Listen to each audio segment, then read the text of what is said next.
দেশের আরও ৪ সাংবাদিকের ব্যাংক হিসাবে ৮০১,৬২,০০,০০০ টাকার লেনদেনের তথ্য পাওয়া গেছে।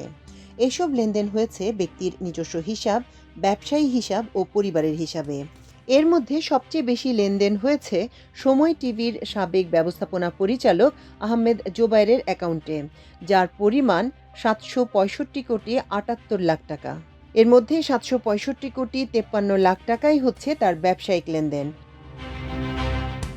আহমেদ জোবায়ের ছাড়া অন্য ৩ সাংবাদিক হলেন পতিত প্রধানমন্ত্রীর সাবেক তথ্য উপদেষ্টা ও দ্য ডেইলি অবজারভারের সম্পাদক ইকবাল সোবহান চৌধুরী, দৈনিক জনকণ্ঠের সাবেক নির্বাহী সম্পাদক ও সারাক্ষণ .কমের সম্পাদক স্বদেশ রায় এবং ইন্ডিপেন্ডেন্ট টিভির সাবেক প্রধান বার্তা সম্পাদক আশিস ঘোষ সৈকত। গত বছরের নভেম্বরে এই ৪ সাংবাদিকের ব্যাংক হিসাবের তথ্য চেয়ে আর্থিক গোয়েন্দা সংস্থা বাংলাদেশ ফাইন্যান্সিয়াল ইন্টেলিজেন্স ইউনিটের কাছে চিঠি দিয়েছিল তথ্য মন্ত্রণালয়।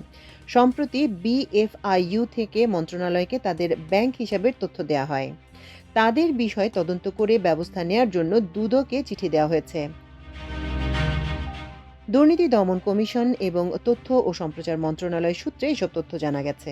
প্রতিবেদনের তথ্য অনুযায়ী সময় টিভির সাবেক ব্যবস্থাপনা পরিচালক আহমেদ জোবায়ের ব্যাংক হিসাব খোলার শুরু থেকে গত বছরের নভেম্বর পর্যন্ত ৭৬৫,৭৮,০০,০০০ টাকা লেনদেন হয়েছে। তার নিজের নামে ৮টি ব্যাংক হিসাবে লেনদেন হয় ২৫ লাখ টাকা ও ব্যবসায়িক কাজে পরিচালিত ২টি ব্যাংক হিসেবে ৭৬৫,৫৩,০০,০০০ টাকা। পারিবারিক লেনদেনের কোনো তথ্য পাওয়া যায়নি। এসব হিসাব থেকে বিভিন্ন সময়ে উত্তোলন করা হয় ১,০১৯ কোটি টাকা। লেনদেনের চেয়ে উত্তোলনের পরিমাণ বেশি মূলত ঋণ নেয়ার কারণে। তার ব্যবসায়িক হিসাবে বর্তমানে ২৫২ কোটি টাকা ঋণাত্মক ব্যালেন্সের আকারে রয়েছে। বিএফইউজের আওয়ামী লীগ অংশ সাবেক সভাপতি ইকবাল সোবহান চৌধুরীর নিজ নামে ১২টি ব্যাংক হিসাব রয়েছে। এর বাইরে তার পরিবারের নামে ১৮টি ও ব্যবসায়িক একটি অ্যাকাউন্টের তথ্য পাওয়া গেছে। তথ্য অনুযায়ী সব ব্যাংক হিসাব খোলা থেকে শুরু করে গত নভেম্বর পর্যন্ত ১৬,৬৫,০০,০০০ টাকা লেনদেন হয়েছে।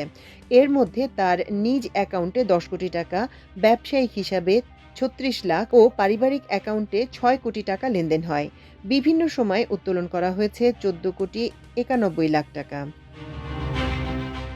স্বদেশ রায়ের ৩১টি ব্যাংক হিসাবে ৯,৮৮,০০,০০০ টাকা লেনদেন হয়েছে।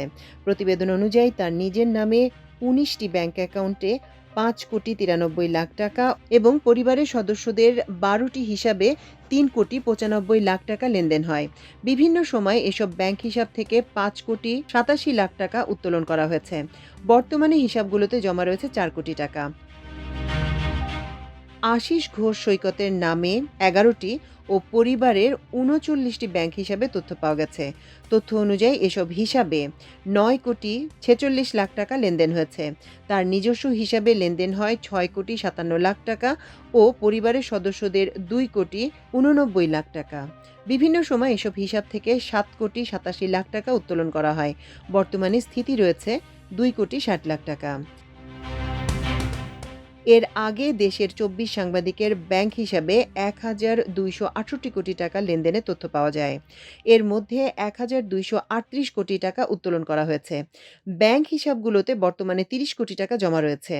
এসব সাংবাদিকের মধ্যে দৈনিক ভোরের কাগজের সম্পাদক ও জাতীয় প্রেসক্লাবের সাবেক সাধারণ সম্পাদক কারাবন্দী শ্যামল দত্তের ২৩টি ব্যাংক হিসাবে ১,০৪২ কোটি টাকার বেশি লেনদেন হয়। দ্বিতীয় সর্বোচ্চ ৫৮ কোটি টাকা লেনদেন হয় দৈনিক কালবেলা সম্পাদক প্রকাশক সন্তোষ শর্মার ব্যাংক হিসাবে।